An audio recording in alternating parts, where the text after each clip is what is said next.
পরীক্ষার খাতায় বা কুইজে ভুল লিখে আসলে পরবর্তীতে দোয়া করে ভুল উত্তর সঠিক করার কোনো উপায় আছে কিনা?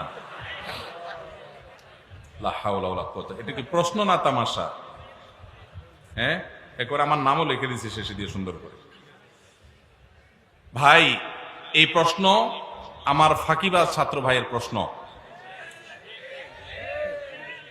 আপনাদেরকে একটা মার্কা দেই, মার্কা একটা আলামত দেই, ফাঁকিবাজ ছাত্র বোঝার একটা আলামত। হুজুরদের কাছে যেসব ছাত্র প্রশ্ন দিবে, হুজুর কোন আমল করলে পরীক্ষার খাতা একেবারে ফরফরায় লিখতে পারবো, সহজে লিখতে পারবো, একটু কলম পড়া দেন হুজুর, ফু দিলে জানে কলমে একেবারে গুলির মতো চলতে থাকে। এগুলো বেশিরভাগই ফাঁকিবাজ ছাত্রদের আলামত।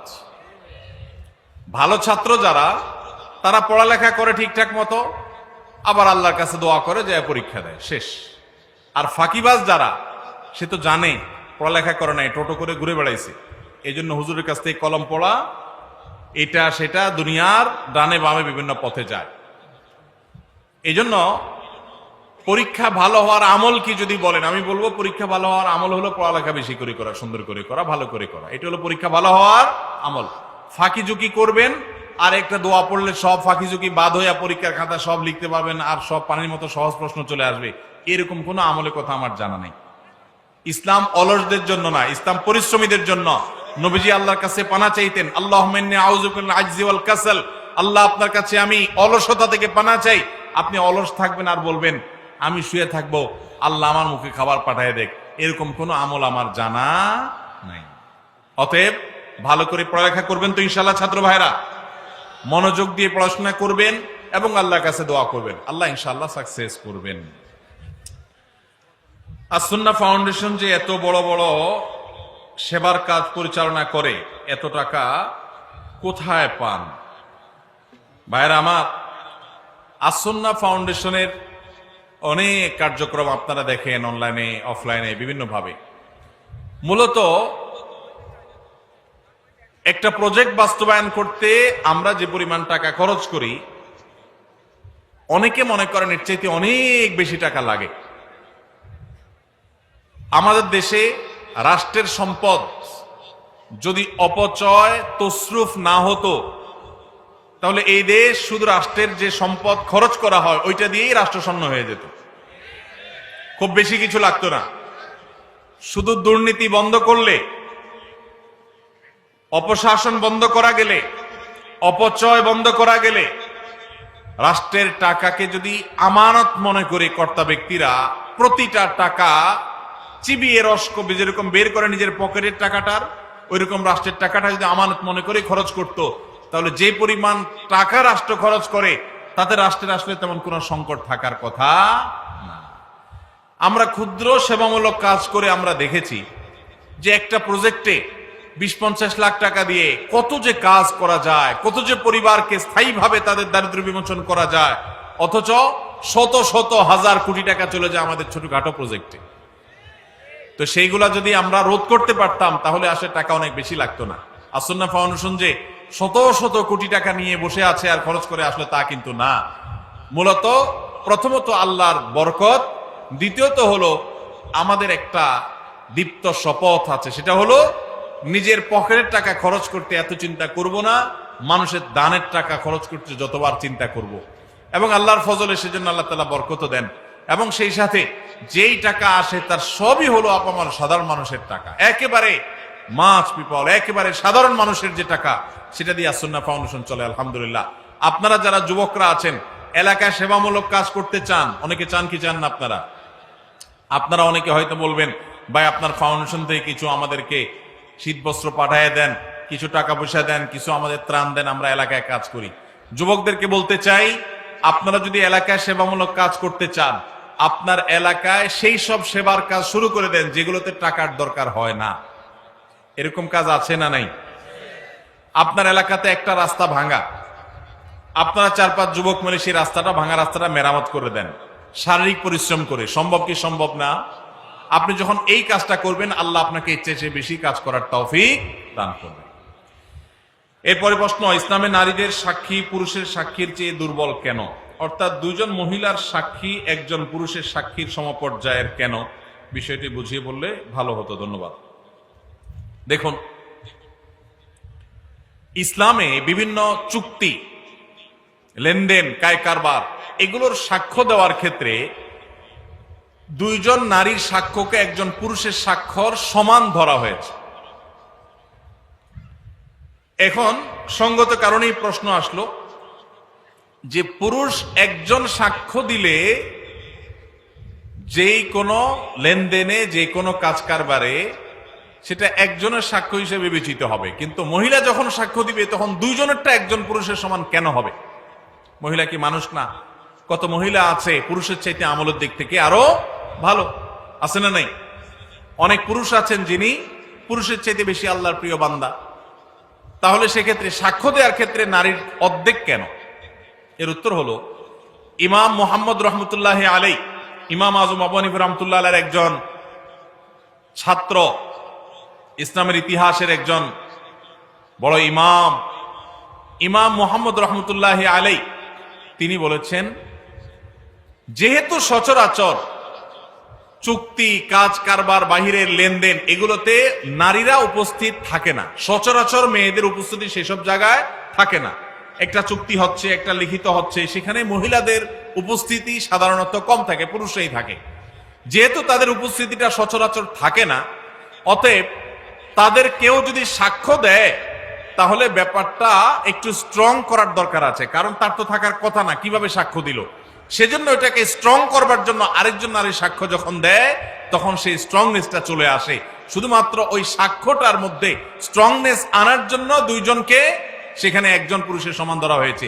এখানে কোনো মর্যাদার তারতম্য বোঝাবার জন্য নয়, যে নারী তো বাহিরে সাধারণত থাকে না, যদি সাক্ষ্য দেয় তাহলে সেক্ষেত্রে মানুষের মনের মধ্যে এই সংশয় আসতে পারে, নারী কোত্থেকে আসলো এখানে।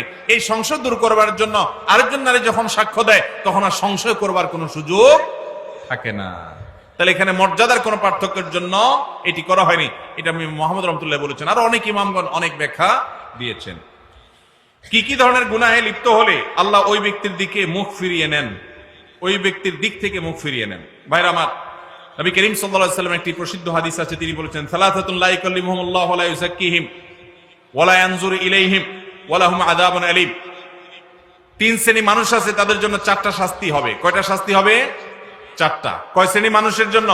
তিন শ্রেণী মানুষের জন্য। নাম্বার এক, শাইখুন জানিম, যে ব্যক্তি বয়স্ক হয়েও ব্যভিচারে লিপ্ত হয়েছে, এই ব্যক্তির সাথে আল্লাহ কিয়ামতের দিন কথা বলবেন না, আল্লাহ তাকে পবিত্র করবেন না, তার দিকে চেয়ে তাকাবেন না, এবং তাকে কঠোর শাস্তি দিবেন যে সে প্রাপ্তবয়স্ক, বিবাহিত, বৃদ্ধ, এরপরও সে জিনায় কেন লিপ্ত হলো। নাম্বার দুই, ওয়া মালিকুন কাযযাব, যেই রাজা, যেই শাসক প্রজাদের সাথে মিথ্যা কথা বলে, প্রতারণা করে, ডাহা ডাহা মিথ্যা কথা বলে, এরকম বাদশাহ, এরকম রাজা, এরকম শাসক, তাদেরকে নবী সাল্লাল্লাহু আলাইহি ওয়াসাল্লাম বলেছেন কিয়ামতের দিন আল্লাহ তাদের সাথে কথা বলবেন না, তাদের গুনাহগুলোকে মাফ করবেন না, পবিত্র করবেন না, এবং আল্লাহ তাদের দিকে তাকাবেন না, চেয়ে দেখবেন না, এবং তাদের জন্য কঠোর শাস্তি রয়েছে। আর তিন নম্বর হলো ওয়াইলুন মুস্তাকবির, যেই গরিব পরিবার, মানুষটা গরিব আবার অহংকার করে, তো এই ব্যক্তিকেও আল্লাহ রাব্বুল আলামিন কিয়ামতের ময়দানে এই শাস্তিগুলো দিবেন। এরপরে প্রশ্ন হলো, ধার্মিক, পরেজগার, আল্লাহ ভীরু অর্থাৎ ভালো ইসলামিক জ্ঞান সম্পন্ন মেয়ে জীবন সঙ্গী হিসাবে পেতে চাইলে কি করা উচিত? ভাইরা আমার, যুবক যারা বিবাহ করেন নাই, দিনদার ভালো পাত্রীকে যদি জীবন সঙ্গী হিসাবে পাইতে চান তাহলে আপনার নিজেকে ভালো হইতে হবে। আপনি লাগাবেন তাল গাছ, আশা করবেন আম, সম্ভব? অনেক যুবক আছে নিজে সব দুই নম্বরই কাজ করে বেড়াবে, আর বিয়ের আগে মহিলা মাদ্রাসার প্রিন্সিপালের কাছে যায় কানে কানে বলে, হুজুর একটা ভালো মেয়ে দেখেন। আছে না নেই? তো এটা কোনো ভালো মুসলমানের আলামত না। আপনি নিজে ভালো হওয়ার চেষ্টা করেন, এটা হলো ভালো মেয়ে পাওয়ার সবচেয়ে বড় উপায়। নাম্বার দুই, সূরা ফুরকান আয়াত নম্বর ৭৪, রব্বানা হাব লানা মিন আজওয়াজিনা ওয়া যুররিয়াতিনা কুররাতা আয়ুন ওয়াজআলনা লিল মুত্তাকিনা ইমামা। বেশি বেশি পড়বেন, আল্লাহ নেককার জীবন সঙ্গী যেন পাই, এই দোয়া বেশি বেশি পড়বেন। সূরা ফুরকান আয়াত নম্বর কত? ৭৪। আর নিজে ভালো আমল করবেন আর ভালো নেককারদের সাথে থাকবেন, ইনশাআল্লাহ দেখবেন আল্লাহ ভালো জীবন সঙ্গী দান করবেন। সূরা বাকারা ২৫৬ নম্বর আয়াতে বলা হয়েছে, দিনের ব্যাপারে কোনো জবরদস্তি কিংবা বাধ্যবাধকতা নাই, তাহলে আমার কাছে আমার প্রশ্ন মেয়েদের পর্দা করাটা কি বাধ্যতামূলক? কারণ পর্দার কথা বললে অনেকে আয়াতের উদ্ধৃতি দেয়। ভাইরা আমার, আল্লাহ বলেছেন যে ইসলামে কোনো জবরদস্তি চলবে না, লা ইকরাহা ফিদ্দিন, ইসলামে কোনো বাধ্যবাধকতা চলবে না। এর মানে কি? এর মানে কাউকে জোর করে মুসলমান বানানো যাবে না। আপনি যখন ইসলামে ঢুকে গেছেন তখন তো আপনি আল্লাহর সমস্ত বিধিবিধান মেনে নিচ্ছেন মাথা পেতে, সেটা তো মানতে আপনি বাধ্য। আপনি নিজের উপর নিজে সেটা আবশ্যিক করে নিয়েছেন। হ্যাঁ, আপনাকে অন্য আরেক মুসলমান বাধ্য করবে না, কিন্তু আল্লাহই আপনাকে বাধ্য করেছেন, আপনি নিজে সেটাকে গ্রহণ করেছেন। সেজন্য কোন নারী যদি নিজেকে মুসলমান দাবি করেন, তার জন্য পর্দা মেনে চলাটা সুন্নত না ফরজ? ফরজ। 2 বছর আগে একটি মেয়ের সাথে বিয়ের কথা হয়েছিল, এখন কোনো কারণ বশত হয় নাই, মাঝে কথা বন্ধ ছিল। 2 মাস আগে বাড়ির সব জানাই, আবার এখন ফ্যামিলি ভাবে কথা হয়, খোঁজ খবর নিয়ে আব্বা রাজি না এখন, কিন্তু মেয়ে নাকি আমাকে এখন খুব পছন্দ করে। আমি সব জায়গা থেকে ব্লগ দিয়েছি তাকে কষ্ট দেয়াতে এখন কোনো গুনাহ হবে কিনা আমার? ভাইরা আমার, যদি কোনো কারোর সাথে বিয়ের আলাপ সালাপ হয়, কোনো কারণে পারিবারিক ভাবে কোনো কারণে বিয়েটা আর হলো না, তাহলে তার সাথে পরবর্তীতে ইনবক্সে, মেসেঞ্জারে, হোয়াটসঅ্যাপে ইটিশ পিটিশ আলাপ করা যাবে না যাবে না? যদি করেন তাহলে সেটা হবে জেনা। সেটা হবে কি? জেনা। এখন যদি বলেন যে না, সে মেয়ে আমাকে ডিস্টার্ব করে, হাই হ্যালো জিজ্ঞেস করে, আজেরা কথা জিজ্ঞেস করে, তাহলে সোজা ব্লক মারবেন। সোজা কি মারবেন? আর এই ব্লক মারলে যদি মনে হয় যে না, তিনিও তো একজন মানুষ, তার মনে কষ্ট দিলে কি আল্লাহ খুশি হবে, তাহলে বুঝবেন যে সাক্ষাৎ শয়তান হাজির হয়ে গেছে। কি হাজির হয়ে গেছে? শয়তান হাজির হয়েছে। কারণ শয়তান আপনাকে মানবিক ভালো মানুষ বানানোর চেষ্টা করছে। আসলে এটা হলো নেক্সুরেতে ধোঁকা। আপনাকে আসলে শয়তান জেনার দিকে নিয়ে যেতে চায়। অন্যায় থেকে বাঁচার জন্য, হারাম থেকে বাঁচার জন্য যদি কাউকে আপনি ব্লক লিস্টে রাখেন, ইনশাআল্লাহ গুনাহ তো দূরের কথা, উল্টা সওয়াব হবে আল্লাহর কাছ থেকে। আল্লাহ আমাদেরকে তৌফিক দান করুন। আমার নাম আব্দুল্লাহ খান, আমি একজন মালয়েশিয়ান প্রবাসী।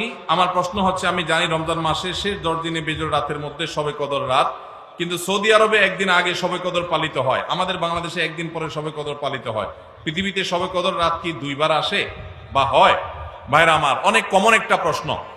এই প্রশ্নের উত্তর হলো, আল্লাহ রাব্বুল আলামিন পৃথিবীর যে প্রান্তের মানুষের জন্য যখন বেজোর রাত হবে, তাদের জন্য তখন শবে কদর দিবেন।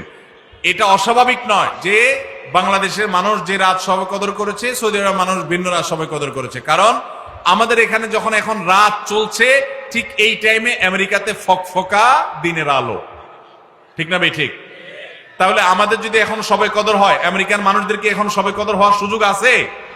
শবে কদর মানে হলো কদরের রাত, তাদের তো রাতই না, এখন দিন। তাহলে বোঝা গেল লাইলাতুল কদর এক এক দেশে, এক এক অঞ্চলে, এক এক সময় হতে পারে। এখন আপনি প্রশ্ন করতে পারেন যে এক এক এলাকায় যদি এক এক সময় রাত হয়, লাইলাতুল কদর হয়, তো আল্লাহ তো লাইলাতুল কদরে দুনিয়ার আসমানে নেমে আসেন, তো এক এক অঞ্চলে এক এক সময় হলে আল্লাহ কখন কোথায় থাকেন? এর উত্তর হলো, আমরা মানুষ এক জায়গায় উপস্থিত হলে আরেক জায়গায় উপস্থিত থাকি না। আল্লাহকে আমরা আমাদের মতো বিবেচনা করি। আল্লাহ রাব্বুল আলামিন তিনি সবকিছু করতে পারেন। একই সময় কোথাও তিনি উপস্থিত, আবার কোথাও অনুপস্থিত। একই সময় কাউকে তিনি মৃত্যু দিচ্ছেন, আবার কোথাও কাউকে জীবন দিচ্ছেন। তার সাথে আমাদের সক্ষমতার কোনো তুলনা চলে না। তার জন্য কোনো অসম্ভব বলতে কোনো কিছুই নাই। সূর্য একসাথে বহু জায়গায় তার উপস্থিতি জানান দিতে পারে, কিন্তু আমরা এক জায়গায় গেলে আরেক জায়গায় যাইতে পারি না। বিধায় এখানে পার্থক্য আছে। সরকারি জায়গায় মসজিদ করলে জুমার নামাজ হবে কিনা? সরকারি জায়গায় যদি মসজিদ করেন, জুমার নামাজ হবে কিনা? উত্তর হলো, জুমার নামাজ তো হয়ে যাবে, কিন্তু সরকারি জায়গা মসজিদ বানাবার জন্য আপনি অবশ্যই যথাযথ কর্তৃপক্ষের অনুমতি নেবেন। নিয়মতান্ত্রিক ভাবে মসজিদ করবেন। মসজিদ আল্লাহর ঘর, সেটা এই জন্য যেখানে সেখানে করবেন। সরকারি জায়গা পাইলেন আর মসজিদ একটা বানায় দিলেন, আদৌ দরকার আছে কিনা সেটার কোনো বিবেচনা নাই, এটা করা উচিত না। তবে এটা ঠিক, মুসলিম প্রধান দেশে মুসলমানদের নামাজ পড়ার জন্য একটা সরকারি বিরাট বড় এরিয়া আছে, সেখানে অনেক মুসলমান বসবাস করে, সেখানে নামাজ পড়ার জায়গা করে দেওয়া সেখানকার কর্তব্য ব্যক্তিদের কর্তব্য, তাদের কাছে সেটা আদায় করতে হবে। কিন্তু তাই বলে আপনি চাইলেন আর খেয়াল খুশি মতো যেখানে সেখানে মসজিদ করে নিলেন, এটা করা যাবে না। সরকারি জায়গা না, শুধু অন্য কারোর জায়গাতে এরকম মসজিদ করা উচিত না। তবে যদি করেন কেউ, সেই জায়গায় নামাজ আদায় করলে নামাজ হয়ে যাবে, কিন্তু নিয়মতান্ত্রিক ভাবে মসজিদ আদায় করতে হবে, বানাইতে হবে। মসজিদে চেয়ারে বসে নামাজ পড়লে নামাজ হবে কিনা? ভাই, মসজিদে চেয়ারে বসলে নামাজ পড়লে নামাজ হবে কিনা? উত্তর হলো, যদি কেউ রুকু সেজদা দিতে অপারগ হন, অসুবিধা হন, তাহলে তার জন্য এটা জায়েজ হবে। কিন্তু আমাদের দেশে অনেকে একটু কোমর ব্যথা, একটু শরীরটা খারাপ লাগে, মেজমেজ করে চেয়ারে বসে নামাজ শুরু করে দেয়। এইরকম যদি করে তাদের নামাজ হবে না। কারণ আল্লাহ বলেছেন ওয়াকুমু লিল্লাহি কানিতিন, নামাজের মধ্যে দানটা কি সুন্নত না নফল? ফরজ। এই ফরজ তরক করে যদি আপনি বলেন যে শরীরটা খারাপ লাগতেছে, চেয়ারে বসে গেলাম, একটু ভাবসাব ধরলাম, তাহলে নামাজ হবে না। যার রুকু সিজদা করার ক্ষমতা নাই, ডাক্তার তাকে কঠোরভাবে নিষেধ করেছে, মারাত্মক পেইন হয়, তার জন্য জায়েজ আছে। বাকি যেন তেন উসিলাতে এটা করা যাবে না। আমি যদি 4টা বিয়ে করি তাহলে কি আমার সাথে 4টা বই জান্নাতে থাকবে? ভাইরা আমার, এই প্রশ্ন যে করছে একটাও তার কপালে এখন জুটছে কিনা আমার সন্দেহ আছে। এরকম বেশি বেশি ইটিস পিটিস করার লোকগুলোর আলামত বেশি ভালো হয় না, সাধারণত ব্যতিক্রমও আছে। তো যাই হোক ভাই, আপনি নিজের জান্নাতের চিন্তা চাইতে 4 বউয়ের জান্নাত নিয়ে চিন্তায় আছেন। মানুষ কত রকমেরই থাকে মাশাআল্লাহ। তো এটা নির্ভর করবে আমলের উপর ভাই। আপনার বউ 1 জন না 2 জন, 3 জন না 4 জন, এটা ইস্যু না। ইস্যু হলো যে সবাইকে জান্নাতি বানাতে পারলেন কিনা, আপনি নিজে জান্নাতি হতে পারলেন কিনা। যদি সবাই জান্নাতি আমল করেন তাহলে সবাই জান্নাতে যাবেন। আল্লাহ না করুক যদি 2 জন জান্নাতি আমল করেন তাহলে 2 জন জান্নাতে যাবেন। যে জান্নাতি আমল করবে সেই জান্নাতি যাবেন। আপনি নেককার মানুষ হলেন, আপনার বউ 4টা হলো 4টাই একেবারে বাই ডিফল্ট ফ্যামিলি মেম্বার হিসাবে অটো পাস পেয়ে যাবে। দুনিয়াতে অটো পাস আছে, আল্লাহর কাছে অটো পাস বলতে কিচ্ছু। যার যার আমল করে তাকে পার হইতে, দুনিয়াতে মামু খালুগিরি চলে, আখিরাতে আল্লাহর কাছে চলবে। আপনার মামু আছে, নেতা আছে, গোতা আছে, দুনিয়াতে পার হইতে পারবেন, ওখানে সমস্ত ধানায় পানায় চলবে না। যার আমল ভালো হবে সে আল্লাহর কাছে জান্নাত পাবে। দাড়িতে কাটিং করে ডিজাইন করা যাবে কিনা? দাড়িতে কাটিং করে ডিজাইন করা বলতে যদি বুঝান ও যে ফ্রেঞ্চ কাট এটা সেটা, তাহলে এটা দাড়ির সাথে একটা তামাশা এবং মশকরা করা। নবী করিম সাল্লাল্লাহু আলাইহি সাল্লাম বলেছেন আফুল্লুহা, তোমরা দাড়িকে লম্বা করো, আর খুল্লুহা, দাড়িকে ছেড়ে দাও। পরিষ্কার নির্দেশ নবীজির। কোন একটা হাদিসে নবীজি সাল্লাল্লাহু আলাইহি সাল্লাম আমাদেরকে দাড়িতে কাটিং আর স্টাইল করতে বলেন না। এটা স্টাইলের জিনিস না। যারা দাড়ি রাখতে ইতস্তত বোধ করেন তাদেরকে বিনয়ের সাথে বলতে চাই, এটা পুরুষত্বের মার্কা। এটা কিসের মার্কা? আল্লাহ নারীর শরীরে যা যা দিয়েছেন, নখ আপনারটা বাড়ে, মহিলাদেরটাও বাড়ে। আপনার মাথার চুল আছে, তাদেরও আছে। আপনার শরীরের অঙ্গ প্রত্যঙ্গে যেখানে যেখানে যা যা আছে, লোম অবাঞ্ছিত সব তারও আছে। শুধু 2টা জিনিস, দাড়ি আর গোপ, এগুলো নারীকে আল্লাহ দেন না, আল্লাহ আপনাকে দিয়েছেন। এর জন্য গোপটা ছোট ছোট রাখা আর দাড়ি লম্বা রাখা, এটা পুরুষত্বের আলামত। এখন আপনি যদি বলেন যে আমি হিজড়া হয়ে যাব, তাহলে আমার কি করার? আল্লাহ আমাদের ভাইদেরকে হেদায়েত দান করুন। এটা পুরুষত্বের মার্কা, এটা রাখতে কোনো কার্পণ্য করা উচিত না। আমরা অনেকে জাতে উঠার জন্য দাড়ি রাখতে চাই না। তবে দাড়ি যদি কেউ আমাদের কোনো ভাই কেটে ছোট রাখে, আমরা তাকে অ্যাপ্রিসিয়েট করি, আলহামদুলিল্লাহ আমার ভাই শুরুটা করে দিয়েছে, আল্লাহ তার দাড়িটাকে বড় করার তৌফিক দিবে ইনশাআল্লাহ। মোহতারাম, বয়স 22, অনার্স 2য় বর্ষের ছাত্র, পড়ালেখার পাশাপাশি জব করে নিজের খরচ চালাতে পারি। একটা মেয়েকে পছন্দ করি, তাকে বিয়ে করতে চাই, কিন্তু বাবা মাকে অনেক বললেও রাজি হয় না। তাদের কথা লেখাপড়া আগে শেষ হোক, আমি যোগাযোগ যদি রাখি মেয়ের সাথে, তাহলে আমার পিতা মাতাও কি গুনাহের ভাগীদার হবে কিনা? ভাইরা আমার, এই পরিমাণ প্রশ্ন এই রিলেটেড, এটা সাইফুল্লাহ ভাই বাইসা দিয়ে দিছেন মানে ভালো প্রশ্নই দিছেন, আমি ভাইকে দোষ দিচ্ছি না। আমি বলতেছি এরকম প্রশ্ন 20টা আসলে একটার উত্তর দেওয়া লাগে। এখানে অনেক বাবাজিরা আছেন, গ্রাম এলাকা, একটু মনোযোগ দিয়ে শুনেন আল্লাহর রাস্তে।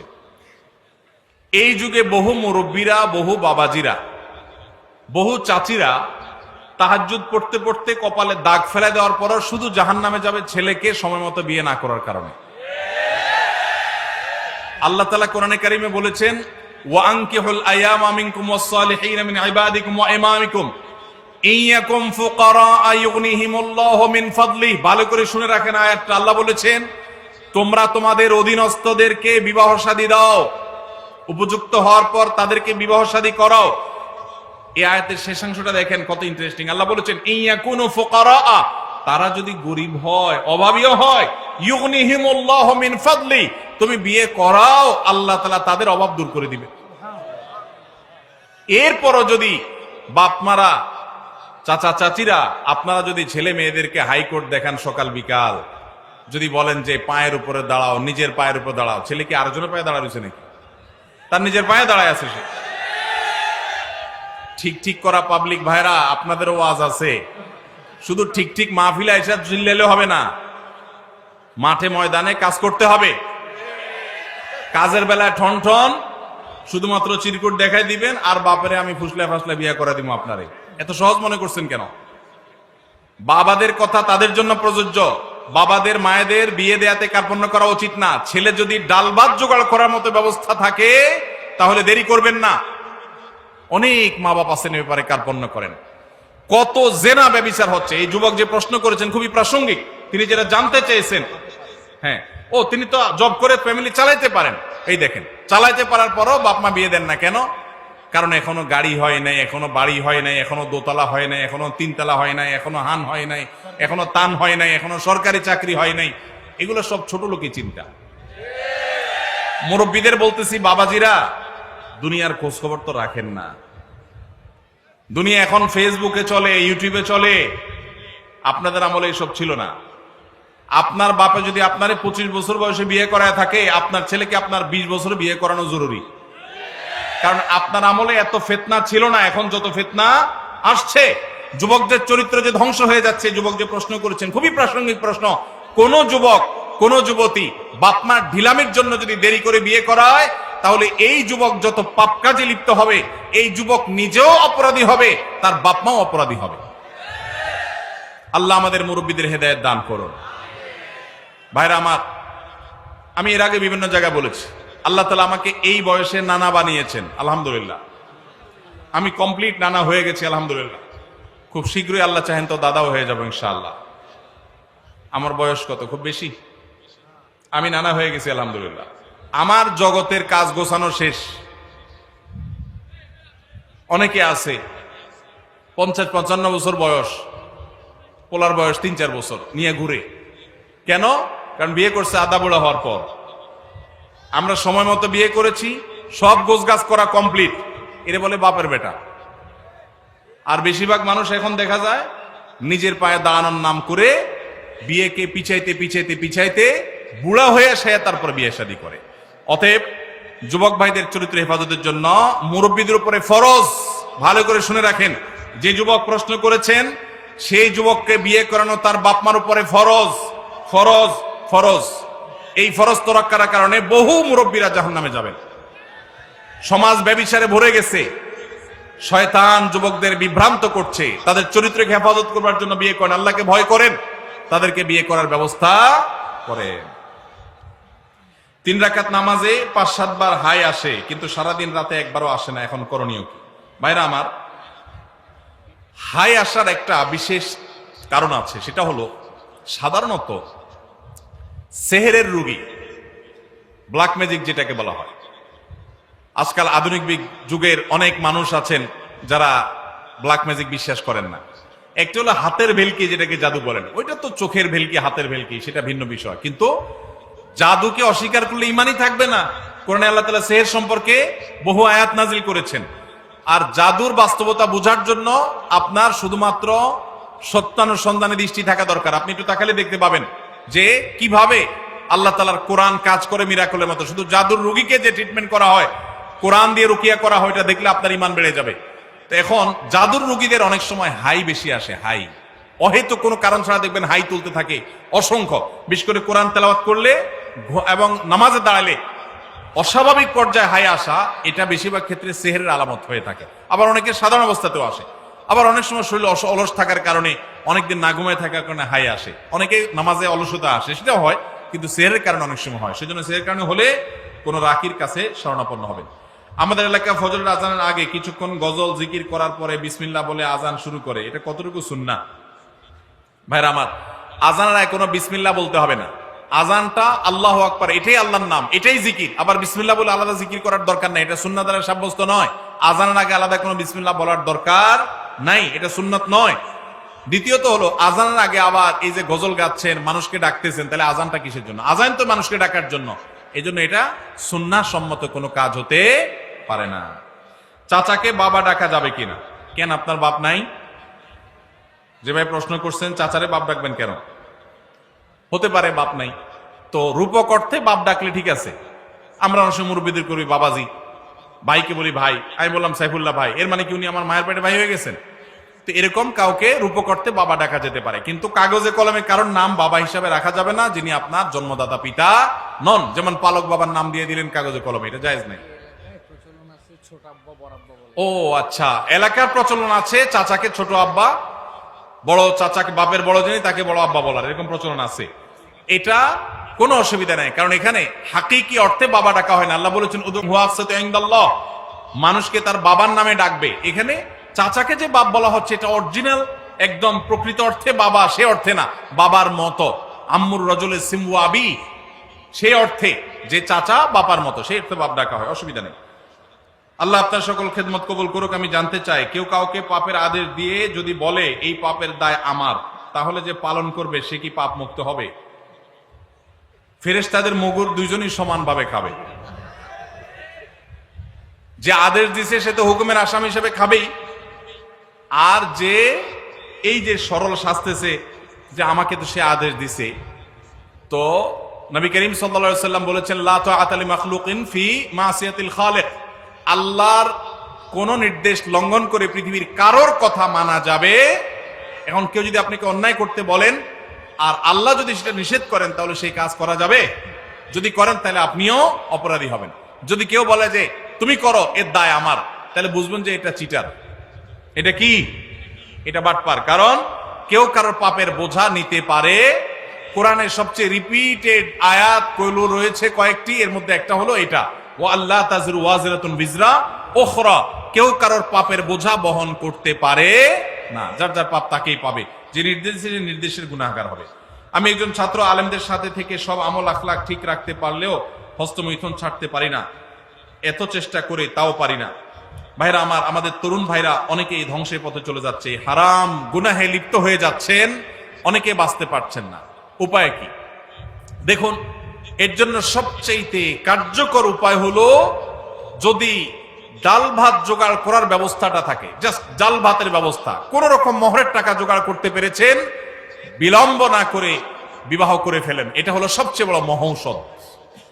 নাম্বার 2, যদি আপনার এই মুহূর্তে বিবাহ করবার মতো শারীরিক আর্থিক সঙ্গতি না থাকে, সার্বিক সঙ্গতি না থাকে, তাহলে সেক্ষেত্রে আপনি এই বদভ্যাস থেকে বাঁচার জন্য নাম্বার 1, যে সমস্ত মোবাইল বা আপনার কম্পিউটার স্ক্রিন থেকে হারাম জিনিস দেখে আপনি হারাম কাজ করেন, সেইগুলো থেকে নিজেকে বিচ্ছিন্ন করে ফেলেন। একটু অপারেশন করতে হবে, নিজের স্মার্টফোনটা বিক্রি করে একটা বাটন ফোন কিনে ফেলার। একটু কষ্ট হবে প্রথম বন্ধু বান্ধবদের সাথে সম্পর্ক যোগাযোগ রাখতে একটু অসুবিধা হবে, 6 মাস মাত্র এইভাবে চলেন, বিক্রি করে ফেলতে হবে, রাখলে হবে না। বাটন ফোনে চলে যান, কিচ্ছু হবে না, মনে হবে যে অনেক ক্ষতি হবে, আসলে কিছুই হবে না। আপনার ইমান আমল রক্ষা করার জন্য এইটুকু স্যাক্রিফাইস যদি আপনি করতে পারেন, দেখবেন ইনশাআল্লাহ বদভ্যাস দূর হয়ে গেছে। নাম্বার 3, সাধারণত এই পাপের পাপীরা নির্জনতার এই সময়টাকে কাজে লাগায়। অতএব নির্জনতায় কোনো অবস্থাতে থাকা যাবে না। কোনো কক্ষে একা আছেন, কেউ নাই, দ্রুত বের হয়ে চলে যান। চেষ্টা করেন কোনো মানুষের মধ্যে থাকার জন্য, একাকী থাকবেন না। এবং সেই সাথে আল্লাহর কাছে চোখের পানি ফেলে দোয়া করবেন, দ্রুততার সাথে মোহর এবং হালাল টাকা জোগাড় করে দ্রুততার সাথে বিবাহ করে ফেলবেন। বাপমা যদি অহেতুক বিবাহ পিছায় আর আপনি বিবিকে, স্ত্রীকে পালার মতো মিনিমাম ব্যবস্থা থাকে, তাহলে আপনি নিজ উদ্যোগে বিবাহ করে ফেলবেন। তারপরে চরিত্র হেফাজত করতে হবে ইনশাআল্লাহ। কোন ইমামের যদি ঘুষ কেলেঙ্কারির অভিযোগ প্রমাণিত হয়, তাহলে তার পিছনে কি নামাজ সহি হবে? ইমাম যদি ঘুষের কারবারের সাথে জড়িত থাকেন, এটা যদি প্রমাণিত হয়, এলাকাতে সব কথা প্রমাণিত না, অনেক দোষ হুজুরদের নামে উঠানো হয়, যদি সত্যি প্রমাণ দেওয়া হয় এবং প্রমাণ থাকে, তাহলে সেক্ষেত্রে সেই ইমামকে ইমাম থেকে সরিয়ে সেখানে অবশ্যই একজন নেককার পরেজগার মানুষকে ইমাম হিসাবে নিয়োগ দেওয়া উচিত এলাকাবাসী। তারপরে কেউ যদি নামাজ পড়ে, তার নামাজ হয়ে যাবে, নামাজ হবে না তা না। আমার প্রশ্ন হলো, দীর্ঘদিন হলো বিয়ে করছি, বাচ্চা হচ্ছে না, কোরআন সুন্নাহর আলোকে কিছু আমল বলে দিবেন। যাদের বাচ্চা হচ্ছে না তাদের জন্য ইব্রাহিম আলাইহিস সালাম এবং জাকারিয়া আলাইহিস সালামের কয়েকটা দোয়া কোরআনে আল্লাহ বর্ণনা করেছেন। নাম্বার 1, রব্বি হাবলি মিনাস সলিহিন, রব্বি হাবলি মিনাস সলিহিন। এমনকি যারা এখনো বিবাহ করেন তারা এখন থেকে এই দোয়া পড়তে পারেন, রব্বি হাবলি মিনাস সলিহিন, আল্লাহ আমাকে নেক সন্তান দান করুন। 1। নাম্বার 2, রব্বি হাবলি মিন লাদুনকা যুররিয়াতান তাইয়্যিবাহ ইন্নাকা সামিউদ দুআ, আল্লাহ আপনি পবিত্র সন্তান দান করেন, কারণ আপনি দোয়া শুনেন। নাম্বার 3, রব্বি লা তাজআলনি ফারদা ওয়া আনতা খায়রুল ওয়ারিসিন, রব্বি লা তাযারনি ফারদা ওয়া আনতা খায়রুল ওয়ারিসিন, আল্লাহ আমাকে একা রেখে দিবেন না, আপনি সর্বোত্তম ওয়ারিস। 3টা দোয়া শিখিয়ে দিলাম, এগুলো বেশি বেশি করে পাঠ করবেন। আর একটা জিনিস মাথায় রাখবেন, আল্লাহ যদি সন্তান নাও দেন, আল্লাহর এই ফয়সালা আমরা খুশি না নাখুশ? আল্লাহ যদি একটা সন্তান দেন আর বিকলাঙ্গ হয়, তার চাইতে না দিলে ভালো না খারাপ? অতএব আল্লাহর ফয়সালাকে মেনে নেওয়ার মানসিকতা থাকতে হবে। ভাইরা আমার, রাত অনেক হয়েছে, আমার মনে হয় রাখি, বাকি প্রশ্নগুলো আমরা নিয়ে যাই ইনশাআল্লাহ বিদিনিল্লাহ। কালকের কোনো প্রশ্নে বা অন্য কোনো প্রোগ্রামে ইনশাআল্লাহ আমরা প্রশ্ন উত্তর দিয়ে দিই, কারণ আপনাদের ফজর নামাজ পড়তে হবে। আমরা গভীর রাত পর্যন্ত মাহফিল করার বিপক্ষের মানুষ, সুন্নাহ সম্মত না। কারণ আমাদের গভীর রাত পর্যন্ত মাহফিল করলে কি ফজর নামাজ পড়া সহজ হবে না কঠিন হবে?